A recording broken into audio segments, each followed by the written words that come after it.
मणिशंकर अय्यर चाहते हैं नेहरू की गलतियों पर चर्चा हो। भारत नेहरू की गलतियों का अब तक झेल रहा है।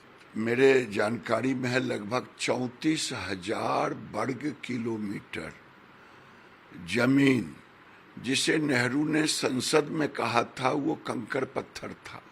लोहिया ने कड़ा जवाब दिया था। तो मणिशंकर अय्यर या तो देश को मूर्ख मानते हैं, देश तो मूर्ख है नहीं।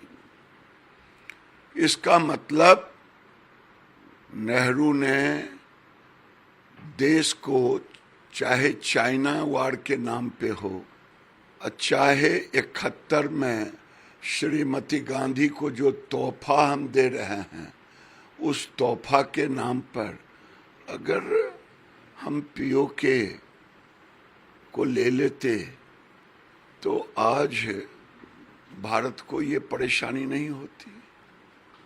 तो ये कांग्रेस के नेहरू के गलतियों की सजा आज भी देश भुगत रही है।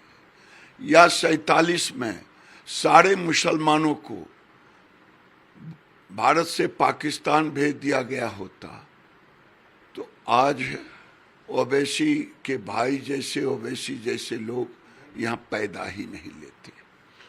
जब उनके पार्टी के लोग ही ये बात कह रहे हैं तथाकथित क्या होता है? तिब्बत को मान्यता दिला दिया, चाइना को मान्यता दे दी। तो नेहरू ने भारत को इतना नुकसान पहुंचाया है। नेहरू खानदान जो आज तक राहुल गांधी, सोनिया गांधी से लेकर के इंदिरा गांधी, राजीव गांधी, इन लोगों ने देश को बहुत नुकसान पहुंचाया। राहुल गांधी तो कहते हैं कि 71 में उनकी दादी ने गरीबी दूर कर दी और मोदी को अभी 25 करोड़ लोगों को गरीबी रेखा से ऊपर उठाना पड़ा। धर्म के आधार पर कर्नाटक में मुसलमानों को आरक्षण दे रहे हैं, हिंदुओं की नौकरी छीन रहे हैं, हिंदुओं के पिछड़े को नौकरी छीन रहे हैं और इनके समर्थन में लालू जी खड़े हैं और धर्म के नाम पर भारतीय जनता पार्टी कर रही है। किसको मूर्ख बनाते हैं? वो तो लालू जी भी खानकाह गए थे, टोपी पहने थे। अब राहुल, मैंने एक दिन कहा था डंके की चोट पे राहुल गांधी को देश से कोई प्रेम नहीं है और चुनाव का रिजल्ट निकलेगा 4 तारीख को।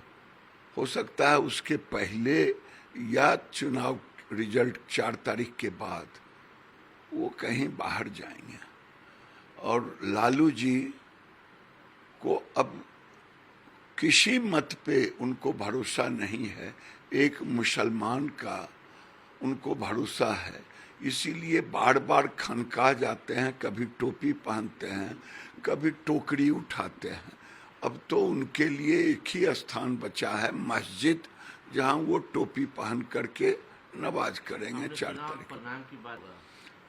अच्छा, इसमें किसी को क्या एतराज है? अगर कोई दिन में भी सपना देखे और सपने में रहे, चाहे राहुल हो या खटाखट रहे, खटाखट तो ऐसा मूर्खता भरी बात बोलते हैं कि फटाफट में जाने ही वाले हैं।